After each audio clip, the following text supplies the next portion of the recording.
Ready, 90 watts per minute. Start. अनुसूचित जातियों और आदिवासी जातियों के आयुक्त ने जो अपना प्रतिवेदन प्रस्तुत किया है, उस प्रतिवेदन को देखने से यह प्रतीत होता है कि इसको तैयार करने में उन्होंने बहुत परिश्रम से कार्य किया है। इसके लिए मैं उनको और उनके सहयोगियों को धन्यवाद देता हूँ, परंतु साथ ही साथ इस प्रतिवेदन के संबंध में कुछ आवश्यक निवेदन भी करना चाहता हूँ। पहली बात तो यह है कि इस प्रतिवेदन को देखने से ऐसा प्रतीत होता है कि इन कार्यों के लिए जिस धन का उपयोग होता है वह 3 साधनों से उपलब्ध होता है। केंद्र सरकार द्वारा, राज्य सरकारों द्वारा और कुछ गैर सरकारी संस्थाओं द्वारा।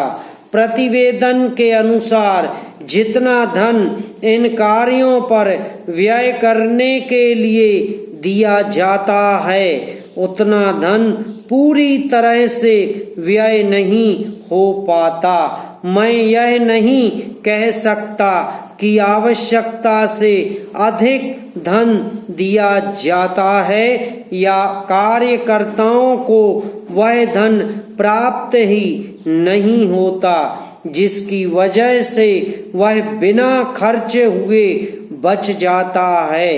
मैं तो यह चाहता हूँ कि जितना धन दिया जाता है उसका पूरा उपयोग हो और आयुक्त को यह ना कहना पड़े कि इस कार्य के लिए जितने धन की आवश्यकता थी उतना धन नहीं मिल पाया और विवश होकर हमको उस कार्य को बीच में ही रोकना पड़ा पैरा।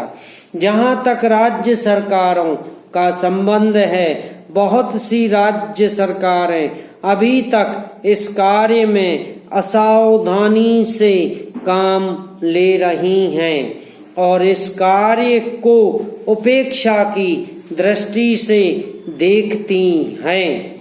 आयुक्त ने इस बात की शिकायत की है कि बहुत सी राज्य सरकारों ने अनेक पत्र भेजने के बाद भी अभी तक अपनी रिपोर्ट नहीं भेजी है। मैं चाहता हूँ कि सरकार इस तरफ ध्यान दे। राज्य सरकारों पर दबाव डाला जाए कि वे इस दायित्व के प्रति सचेत हों और आयुक्त को उनके कार्य में पूरा सहयोग दें।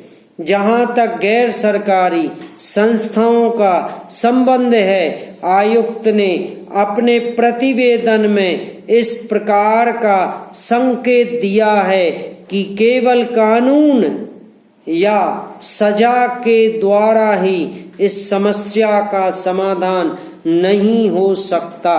इसके लिए आवश्यक है कि सामाजिक वातावरण तैयार किया जाए पैरा। सभापति महोदय, किसानों की उपज की आप न अधिक कीमत दे सकते हैं, न अधिक उपजाने के लिए जो साधन मुल्क में मौजूद हैं उनकी तरफ आपका ध्यान जा रहा है। जो कुछ आप कर रहे हैं उससे कोई अच्छा भविष्य नजर नहीं आ रहा है। मैं यही कहना चाहता हूँ कि आप देखें कि आपके कार्यक्रम में कहाँ त्रुटि है, कहाँ कमी है। आपने टैक्स लगा रखे हैं, आपने जो टैक्स लगाए हैं वे तो लगाए ही हैं। हमारे प्रदेश में जो जमीन पर 25% ज्यादा टैक्स भी लगा दिया गया है। इतना बोझ अगर किसान पर होगा तो उसकी कमर टूट जाएगी। समाप्त।